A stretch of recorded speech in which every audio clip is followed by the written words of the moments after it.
त्यो लक गर्दिन न।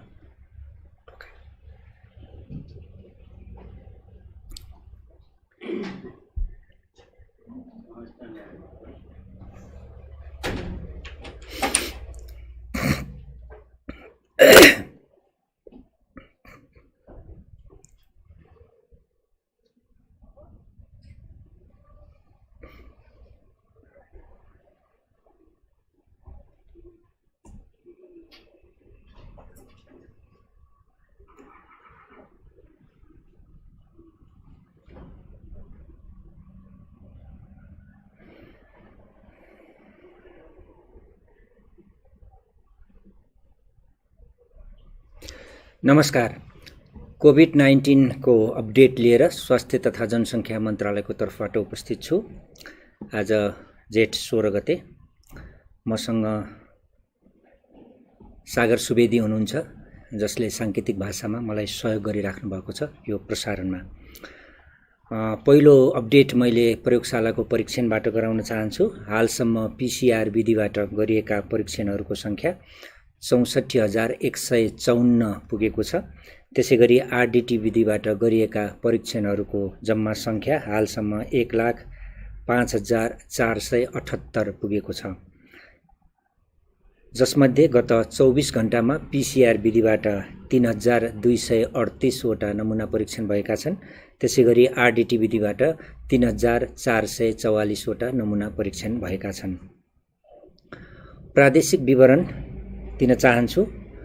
आरडीटी परीक्षणको प्रादेशिक विवरण प्रदेश नम्बर 1 मा हालसम्म 11,406 वटा आरडीटी विधिबाट परीक्षण भएका छन् भने प्रदेश नम्बर 2 मा 6,673, त्यसैगरी बागमती प्रदेशमा 25,109, गण्डकी प्रदेशमा 7,950, प्रदेश नम्बर 5 मा 20,185, त्यसैगरी कर्णाली प्रदेशमा 12,749 र सुदूरपश्चिम प्रदेशमा 21,356 गरी कुल 1,05,478 वटा आरडीटी विधिबाट परीक्षणहरू सम्पन्न भएका छन्। क्वारेन्टाइनमा रहेका व्यक्तिहरूको प्रादेशिक विवरण प्रदेश नम्बर 1 मा आजको दिनमा 2,747 जना क्वारेन्टाइनमा हुनुहुन्छ। त्यसैगरी प्रदेश नम्बर 2 मा 16,678, बागमती प्रदेशमा 1,954, त्यसैगरी गण्डकी प्रदेशमा 2,814, प्रदेश नम्बर 5 मा 32,373, कर्णाली प्रदेशमा 17,005 जना, त्यसैगरी सुदूरपश्चिममा 25,765 जना गरी कुल 79,336 जना क्वारेन्टाइनमा रहनु भएको छ। क्वारेन्टाइनमा रहने व्यक्तिहरूको सङ्ख्या दिन प्रतिदिन बढ्दै गइरहेको हामीले पाएका छौँ। आइसोलेसनमा उपचारको क्रममा रहनुभएका सङ्क्रमितहरूको प्रादेशिक विवरण यस प्रकार छ। प्रदेश नम्बर 1 मा 127 जना उपचारको क्रममा हुनुहुन्छ भने प्रदेश नम्बर 2 मा 387 जना, त्यसैगरी बागमती प्रदेशमा 22, गण्डकी प्रदेशमा 18, प्रदेश नम्बर 5 मा 383, कर्णाली प्रदेशमा 47 र सुदूरपश्चिम प्रदेशमा 16 जना उपचारको क्रममा आइसोलेसनमा विभिन्न अस्पतालहरूमा रहनुभएको छ। यसरी कुल सङ्ख्या 1,000 रहेको छ। त्यसैगरी डिस्चार्ज हुने व्यक्तिहरूको सङ्ख्या पनि बढ्दैछ। प्रदेश नम्बर 1 मा हालसम्म 30 जना निको भएर घर फर्किनु भएको छ। त्यसैगरी प्रदेश नम्बर 2 मा 102, बागमती प्रदेशमा 20, गण्डकी प्रदेशमा 2, प्रदेश नम्बर 5 मा 47 जना र सुदूरपश्चिम प्रदेशबाट 5 जना गरी कुल 206 जना हालसम्म यो सङ्क्रमणलाई जितेर निको भएर अस्पतालबाट घर फर्कनु भएको छ। पछिल्लो अपडेट अनुसार सङ्क्रमणमुक्त भई डिस्चार्ज हुने व्यक्तिहरूको सङ्ख्या 19 रहेको छ। उहाँहरूमध्ये टेकु अस्पतालबाट 2 जना, पाटन अस्पतालबाट 7 जना, बलम्बुको युनिफाइड कोभिड-19 को अस्पतालबाट 2 जना र कोरोना विशेष अस्पताल बेलझुन्नी दाङबाट 8 जना गरी कुल 19 जना डिस्चार्ज पछि घर फर्कनु भएको छ। यसरी हालसम्म डिस्चार्ज हुने व्यक्तिहरूको सङ्ख्या 206 पुगेको छ। उहाँहरूमध्ये पुरुष 162 जना हुनुहुन्छ भने महिला 44 जना हुनुहुन्छ। कल सेन्टरको अपडेट गराउन चाहन्छु। हाम्रो 2वटा कल सेन्टर जसमा यहाँहरूले निशुल्क रूपमा डायल गरेर आफ्ना जिज्ञासाहरू कोभिड-19 सँगका विभिन्न अपडेटहरू हामीलाई दिन सक्नुहुन्छ। आफ्ना प्रश्नहरू राख्नुहुन्छ यो विषयसँग सम्बन्धित। त्यो प्रश्नहरूको जिज्ञासाहरूको हाम्रो स्वास्थ्यकर्मी तथा चिकित्सकहरूले यहाँहरूलाई सम्बोधन गर्नुहुन्छ। सो कल गर्ने व्यक्तिहरूको सङ्ख्या यानि कि कलको सङ्ख्या गत 24 घण्टामा 1441 रहेको छ। यहाँहरूसँग हामी प्रत्यक्ष रूपमा जोडिने माध्यम हाम्रो मोबाइल एप हो हाम्रो स्वास्थ्य नामको। त्यसैगरी यहाँहरूले हाम्रो कोभिड-19 सँग सम्बन्धित विशेष वेब पेज पनि हेर्न सक्नुहुन्छ covid19.mohp.gov.np, जहाँ लगइन गरेर यहाँहरूले धेरै जानकारीमूलक सूचनाहरू पाउन सक्नुहुन्छ। आफ्नो वरपर रहेका व्यक्तिहरूको जानकारी पाउन सक्नुहुन्छ। जो सम्भावित संक्रमितहरू हुनुहुन्छ उहाँहरूको विवरण दिन सक्नुहुन्छ। आफ्नो विवरण पनि भर्न सक्नुहुन्छ। विभिन्न सामग्रीहरू हेर्न सक्नुहुन्छ, सुन्न सक्नुहुन्छ, पढ्न सक्नुहुन्छ। यसरी हालसम्म विभिन्न व्यक्तिहरूले आफ्नो विवरण भरेर स्वास्थ्य सम्बन्धी स्वमूल्याङ्कन गरिराख्नु भएको छ। यसरी आफ्नो स्वमूल्याङ्कन गर्ने व्यक्तिहरूको हालसम्मको सङ्ख्या 50,846 पुगेको छ। गत 24 घण्टामा मात्र 514 जनाले यो विवरण भर्नुभएको छ। उहाँहरूमध्ये 5 जना रेड जोनमा पर्नुभएको छ, यानि कि सम्भावित संक्रमितको घेरामा हुनुहुन्छ। उहाँहरू काठमाडौँ, ललितपुर, सुनसरी र झापाका रहनुभएको छ। यहाँहरूलाई हाम्रो एपिडेमियोलोजी तथा रोग नियन्त्रण महाशाखा मार्फत ट्रेसिङको कार्य सम्पर्क गर्ने काम भइरहेको छ। आज स्वास्थ्य तथा जनसङ्ख्या मन्त्रालयलाई गुड नेबर्स इन्टरनेसनलले विभिन्न स्वास्थ्य सामग्रीहरू हस्तान्तरण गरेको छ, जसमा पिपी 1000 थान, सर्जिकल मास्क 2000 थान, स्टेराइल पन्जा 1000 थान, KN95 मास्क 1200 थान र आई गगल्स 1200 थान मन्त्रालयलाई हस्तान्तरण भएको छ। उहाँहरूलाई हामी धन्यवाद पनि दिन चाहन्छौँ। संक्रमित व्यक्तिहरूको विवरण दिन चाहन्छु। पछिल्लो अपडेट अनुसार नयाँ संक्रमितको सङ्ख्या 170 रहेको छ, जसमध्ये 165 जना पुरुष र 5 जना महिला हुनुहुन्छ। कोशीय अस्पतालको प्रयोगशालामा गरिएको परीक्षणमा 27 जनालाई पोजिटिभ देखिएको छ। उहाँहरू झापा कचना कवलका जम्मा 24 जना जो 18 देखि 41 वर्ष उमेरका पुरुषहरू हुनुहुन्छ। त्यसैगरी झापाकै तयारी भिट्टाका 3 जना हुनुहुन्छ, 24 देखि 54 वर्ष उमेरका पुरुषहरू हुनुहुन्छ। त्यसैगरी धरानको बीपी कोइराला स्वास्थ्य विज्ञान प्रतिष्ठानमा गरिएको परीक्षणमा सप्तरी राजविराजका 4 जनामा पोजिटिभ देखिएको छ। 20 देखि 26 वर्ष उमेरका पुरुषहरू हुनुहुन्छ। त्यसैगरी झापा भद्रपुरका 1 जना 34 वर्षीय पुरुषमा पनि संक्रमण देखिएको छ, यानि कि पोजिटिभ देखिएको छ। यसरी जम्मा 5 जना त्यहाँ पोजिटिभ देखिनु भएको छ। त्यसैगरी नारायणी अस्पतालको प्रयोगशालामा जम्मा 9 जनालाई पोजिटिभ देखिएको छ। उहाँहरूमध्ये 12 प्रचौताका राष्ट्रिय मावि क्वारेन्टाइनमा रहने 4 जना, 27 देखि 45 वर्षीय पुरुष हुनुहुन्छ। त्यसैगरी पर्सा पोखरियाका 4 जना, 21 देखि 42 वर्षका पुरुष हुनुहुन्छ। त्यसैगरी पर्साकै जिरा भवानीका 1 जना 34 वर्षीय पुरुष हुनुहुन्छ। पाटन अस्पतालको प्रयोगशालामा गरिएको परीक्षणमा 1 जनालाई पोजिटिभ देखिएको छ, जो सर्लाहीका थाई बासिन्दा हाल चाहिँ पाटन अस्पतालमै रहनु भएको छ। उहाँ 1 जना 31 वर्षीय महिला हुनुहुन्छ। त्यसैगरी गण्डकी अस्पतालको प्रयोगशालामा गरिएको परीक्षणमा 1 जनालाई पोजिटिभ देखिएको छ। उहाँ म्याग्दी मालिकाका हुनुहुन्छ, 30 वर्षीय पुरुष। त्यसैगरी भेरी अस्पतालको प्रयोगशालामा गरिएको परीक्षणमा 10 जनालाई पोजिटिभ देखिएको छ। उहाँहरूमध्ये बाँके डुडुवाका 10 जना हुनुहुन्छ, 17 देखि 41 वर्ष उमेरका पुरुषहरू नै हुनुहुन्छ। त्यसैगरी भरतपुर अस्पतालको प्रयोगशालामा गरिएको परीक्षणमा 6 जनालाई पोजिटिभ देखिएको छ। कपिलवस्तु नगरपालिकाका 4 जना 23 देखि 26 वर्षीय पुरुष, त्यसैगरी नवलपरासी बर्दाघाट सुस्ता पूर्व देवचुलीका 2 जना 19 र 21 वर्षीय पुरुष हुनुहुन्छ। राष्ट्रिय जनस्वास्थ्य प्रयोगशालामा गरिएको परीक्षणमा 84 जनाको पोजिटिभ आएको छ। उहाँहरूमध्ये कपिलवस्तु यशोधराका जो भिरकुटी माविको कृष्णनगरको उसमा रहनुभएको छ।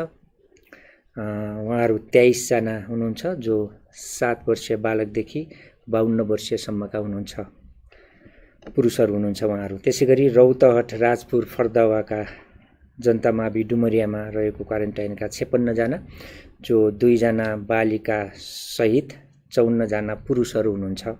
पुरुषहरू 22 देखि 70 वर्ष उमेरका हुनुहुन्छ। त्यसैगरी सर्लाही कौदेना मलङ्गवाका 4 जना 19 देखि 30 वर्षका हुनुहुन्छ। उहाँहरूमध्ये 3 जना पुरुष र 1 जना महिला हुनुहुन्छ। त्यसैगरी रूपन्देहीको प्रादेशिक प्रयोगशालामा गरिएको परीक्षणमा 16 जनाको पोजिटिभ आएको छ। कपिलवस्तु गौतम बुद्ध मावि क्वारेन्टाइनका 15 जना 17 देखि 44 वर्ष उमेरका पुरुषहरू हुनुहुन्छ। त्यसैगरी रूपन्देही सैना मैनाका 1 जना 27 वर्षीय पुरुष हुनुहुन्छ। त्यसैगरी राप्ती स्वास्थ्य विज्ञान प्रतिष्ठान दाङमा गरिएको परीक्षणमा 11 जनाको पोजिटिभ आएको छ। उहाँहरूमध्ये दाङ गढवाका 2 जना 28 र 41 वर्षका पुरुष, त्यसैगरी कपिलवस्तु विजयनगरका 9 जना 17 देखि 52 वर्षका पुरुषहरू हुनुहुन्छ। यसरी जम्मा 170 जना 165 जना पुरुष र 5 जना महिलाको पछिल्लो अपडेट अनुसार पोजिटिभ रिपोर्ट आएको छ। यसरी कुल सङ्क्रमित हुनेको सङ्ख्या 1212 पुगेको छ, जसमध्ये 1103 जना पुरुष र 109 जना महिला हुनुहुन्छ। सङ्क्रमितहरूको प्रादेशिक विवरण दिन चाहन्छु। हालसम्म सङ्क्रमितको सङ्ख्याको आधारमा प्रदेश नम्बर 1 मा जम्मा 157 जना हालसम्म सङ्क्रमित हुनुभएको छ। 8 जिल्ला समेटिएको छ। त्यसैगरी प्रदेश नम्बर 2 मा 490 जना सङ्क्रमित हुनुहुन्छ। 8 जिल्ला सबै जिल्ला समेटिएको छ। त्यसैगरी बागमतीका 12 जिल्लामा 44 जना पोजिटिभ, त्यसैगरी गण्डकीको 5 जिल्ला म्याग्दी थप भएको छ र 20 जना पोजिटिभ हुनुहुन्छ, सङ्क्रमित हुनुहुन्छ त्यो प्रदेशमा। प्रदेश नम्बर 5 का 9 वटा जिल्लामा 433 जना र कर्णाली प्रदेशका 3 जिल्लामा 47 जना सङ्क्रमितको सङ्ख्या रहेको छ हालसम्म। त्यसैगरी सुदूरपश्चिमको 7 जिल्लामा 21 जना कुल सङ्क्रमित हुनुहुन्छ। यसअनुसार 1212 जना कुल सङ्क्रमितको सङ्ख्या छ र जिल्ला 52 जिल्ला हालसम्म समेटिएको छ। फेरि एउटा दुःखद खबर, भूमिका स्थान नगरपालिका अर्घाखाँचीका 35 वर्षीय पुरुष जसको गैराती गत जेठ 10 गते मृत्यु भएको थियो। उहाँ भारतमा काम गर्नुहुन्थ्यो र आउने क्रममा उहाँको मृत्यु भएको हो। उहाँको नेपाल प्रवेश भएसँगै स्याम्पल लिएको थियो जेठको 11 गते नै र हिजो मात्र पोजिटिभ आएसँगै उहाँलाई सङ्क्रमित भएको व्यक्तिको मृत्युसँग हामीले जोड्दा जम्मा 6 जनाको हालसम्म यो सङ्क्रमणबाट मृत्यु भएको छ र उहाँको सम्पर्कमा आउनुभएका व्यक्तिहरू कतिपय क्वारेन्टाइनमा रहनुभएको छ, कतिको हामीले सम्पर्कको काम गरिरहेका छौँ महाशाखाहरू मार्फत र सबैको कन्ट्याक्ट ट्रेसिङ र स्याम्पल लिने कार्य भइरहेको छ। यसै क्रममा अब सङ्क्रमितको पनि सङ्ख्या बढिरहेको अवस्था र मृत्युको सङ्ख्या पनि बढिरहेको अवस्थामा हामीले थप सजगता र थप जिम्मेवारपूर्ण कार्यहरू गर्नुपर्ने हुन्छ। हामीले यो मिडियाको व्यवस्थापनमा समाचारहरू प्रकाशन प्रसारण गर्ने सवालमा, रिपोर्टिङहरू गर्ने सवालमा अब सङ्क्रमितको सङ्ख्या बढेसँगै हामीले पटक पटक सङ्क्रमितको ठेगानाहरू र उहाँहरू रहेको ठाउँहरू अहिले हाल कहाँ हुनुहुन्छ र उहाँहरूलाई कन्ट्याक्ट ट्रेसिङ गर्न पनि केही समय लाग्ने भएको कारणले हामीले मन्त्रालयबाट निश्चित समयमा मात्र त्यसको रिपोर्टिङ गर्ने निर्णय गरेका छौँ। सोही अनुसारको जानकारी म यहाँहरूलाई गराउन चाहन्छु। यहाँहरूले पनि यसैलाई आधार मानेर सङ्क्रमितको सङ्ख्याभन्दा उहाँहरूको ठेगाना वा उहाँहरूको चाहिँ अहिलेको स्थितिमा पनि सहयोग गरिदिनु हुन हामी सबै रिपोर्टिङकर्ताहरूलाई चाहिँ आग्रह गर्छौँ। त्यसै गरी हामीले अब विदेशबाट खास गरी भारतबाट आउने व्यक्तिहरू आइराख्नु भएको जो कतिपय अव्यवस्थित तरिकाले आएको पनि हामीले समाचारहरू सुन्न र हेर्न पाउँछौँ। त्यसलाई हामी व्यवस्थित गर्ने गरि नै रहेका छौँ र आगामी दिनमा पनि गर्ने नै छौँ। थप व्यवस्थित हुन यो जरुरी छ। यसै सिलसिलामा चाहिँ उहाँहरूलाई विभिन्न सामानहरूको समस्या पर्ने कारणले गर्दाखेरि हामीले केही किटहरू जुन चाहिँ अहिलेको हिसाबमा हामीले त्यसलाई हेल्थ किट भनेका छौँ, उहाँहरूलाई आवश्यक पर्ने मास्क, थर्मोमिटर, केही सानो सेनिटाइजर, साबुन लगायतका वस्तुहरू राखेर किट उपलब्ध गराउनलाई स्वास्थ्य सेवा विभाग मार्फत उपलब्ध गराउने चाहिँ निर्णय गरेका छौँ र यो केही दिनमा हामीले यो कार्य गर्नेछौँ भनेर मैले जानकारी दिन चाहन्छु। स्वास्थ्य तथा जनसङ्ख्या मन्त्रालयको तर्फबाट हामीले जति पनि व्यक्तिहरू प्रवेश गर्नुभएको छ उहाँहरू सङ्क्रमित हुनुहुन्छ कि हुनुहुँदैन त्यसको टेस्टिङहरू गर्ने कार्यहरू र उहाँहरूलाई सहज हुने कामहरू गर्न प्रयास गरिरहेका छौँ। क्वारेन्टाइनहरूमा यहाँहरू रहिदिनु होला। क्वारेन्टाइन व्यवस्थित तरिकाले व्यवस्थापन गर्न पनि जरुरी छ। हामीले यहाँहरूले सुनिराख्नु भएको छ कि प्रतिदिन क्वारेन्टाइनमा रहने व्यक्तिहरूको सङ्ख्या बढिरहेको छ। 1 लाखको हाराहारीमा हामी पुगिसक्यौँ। केही दिनमा यो सङ्ख्या पनि बढ्ने निश्चित नै छ। त्यसले गर्दाखेरि थप क्वारेन्टाइन पनि व्यवस्थापन गर्नुपर्ने छ, जसको लागि स्थानीय तह, प्रदेश सरकार, सङ्घीय सरकार सबैले हातेमालो गरेर यो व्यवस्थापन गर्न जरुरी छ। यसमा स्वास्थ्यको तर्फबाट मात्र नभएर व्यवस्थापकीय रूपमा कतिपयले हामीलाई सोध्नुहुन्छ कि व्यवस्थापकीय कामहरू कसले गर्ने, कसरी गर्ने भनेर। त्यहाँ खानपिनको कुराहरू छ, त्यहाँको सरसफाइको कुरा छ, सेक्युरिटीको कुरा छ। विभिन्न व्यक्तिहरू भागेको खबर पनि हामीले पाइरहेका छौँ। कतिपय ठाउँमा चाहिँ सङ्क्रमित व्यक्तिहरूलाई लिन जाँदाखेरि त्यसको रेसिस्ट गरेको कुराहरू पनि छ। यो कस्तो हो भने हामी कसैको दोषले, कसैको कमजोरीले यो सङ्क्रमण हामीमा आएको होइन, तर यो सङ्क्रमणलाई जित्नको निम्ति हामीले चाहिँ सबै सेक्टर मिलेर सबैले सबैलाई सहयोग गरेर मात्र सम्भव हुन्छ। त्यसले गर्दाखेरि हामी अहिलेसम्म लक्की छौँ कि केही हाम्रो धेरै जसो केसहरू चाहिँ थोरै मात्र लक्षण भएका छन्। हालाकि मृत्युको सङ्ख्या बढिरहेको छ, तर पनि अन्य सङ्क्रमित केसहरूको अवस्था जटिल नभएको कारणले, तर यो कुरा गर्दै गर्दा आउने दिनहरूमा जटिल हुन पनि सक्छ। धेरैले सोध्नुहुन्छ यो जटिल कहिलेसम्म हुँदैन वा यस्तै रहने हो कि भनेर। जब समुदायमा सङ्क्रमण फैलिन थाल्छ, जब समुदायमा रहेका पाको उमेरका व्यक्तिहरू जो दीर्घरोगीहरू हुनुहुन्छ, विभिन्न हेल्थको कन्डिसनले अलिकति लो स्ट्याटसमा हुनुहुन्छ, उहाँहरूलाई यो सङ्क्रमण लाग्ने थप जोखिम हुन्छ। त्यति बेला चाहिँ हामी यसको चाहिँ जटिलता पाउन पनि सक्छौँ। त्यो हिसाबमा हामी सतर्क रहन जरुरी छ। र हामीले अर्को निर्णय चाहिँ यो विभिन्न हब हस्पिटलहरू, अब अस्पतालहरू पनि यो आइसोलेसनको कक्षहरूले, आइसोलेसनमा रहेका व्यक्तिहरूले भरिभरा हुनेछन्। त्यसले गर्दाखेरि यसलाई कसरी व्यवस्थापन गर्ने भनेर विभिन्न चरणमा कामहरू पनि गर्दै आएका छौँ। यहाँहरूलाई स्वास्थ्य तथा जनसङ्ख्या मन्त्रालयको तर्फबाट भन्नु पर्दाखेरि अब आउँदा दिनहरूमा सङ्क्रमणको फैलावटसँगै सङ्क्रमितको सङ्ख्या बढेसँगै सङ्क्रमितहरूलाई विभिन्न क्याटेगोरीमा हामीले बाँड्नुपर्ने हुन्छ। जटिल भएका, जटिल नभएका, सामान्य स्थितिमा रहेका, त्यही अनुसार हामीले इभन होम क्वारेन्टाइनको पनि व्यवस्था गर्नुपर्ने हुन्छ। त्यहाँ पनि रहनुपर्ने दिनहरू आउन सक्छन्।